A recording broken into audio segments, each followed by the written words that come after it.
Physical intimacy and digital privacy are governed by unvoiced expectations. When these expectations aren't aligned, a small misunderstanding creates significant friction. To manage this friction, we can look to the methods used in professional research. Just as an institutional review board uses checklists to standardize consent, we can use a similar structure to map personal boundaries. These structured consent checklists are built on a framework used by institutional review boards.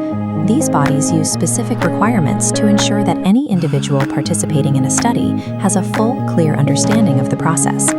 Step 1 requires a simple physical setup. You need 2 printed boundary lists, a few colored highlighters, and 30 minutes of uninterrupted privacy.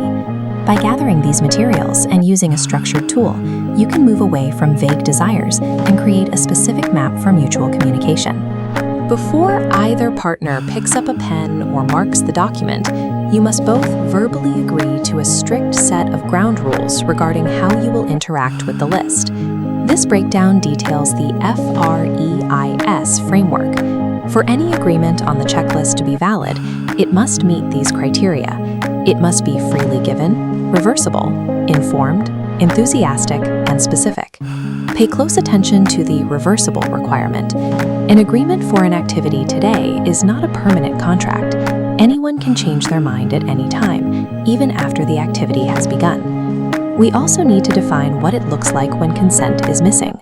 Silence, hesitation, or a lack of physical resistance do not constitute an agreement. If the response isn't enthusiastic, it is a no.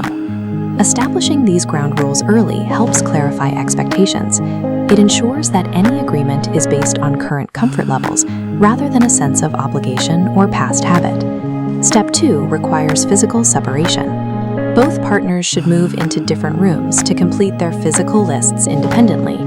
Assign a weight to each activity: green for enthusiastic yes, yellow for conditional maybe, and red for a hard limit. Watch for fawning, a survival strategy where social pressure converts a red boundary into a false green response to avoid conflict. Drafting the list in separate rooms reduces the immediate pressure to please your partner. It creates a space where you can be honest about your own limits without external influence. This period of isolation helps ensure the final document reflects your individual comfort levels, rather than a series of immediate compromises made under pressure. A comprehensive boundary list should extend beyond physical touch. In a modern relationship, digital sovereignty is just as critical to the foundation of trust. Certain digital habits require explicit consent. This includes sharing of account passwords and the creation of intimate images. Without clear agreement, digital tools can quickly become mechanisms for surveillance. Software designed for accountability or location tracking can create a toxic power dynamic if used unilaterally. Real-world breaches have shown how easily private digital lives can lead to the collapse of public reputations and family trust. Without negotiated digital boundaries, personal data can easily become a source of conflict. Treating digital privacy with the same level of communication as physical intimacy helps prevent unwanted surveillance and protects both partners' privacy. For step 3, reunite in the same room and place both of your color-coded lists side by side for review.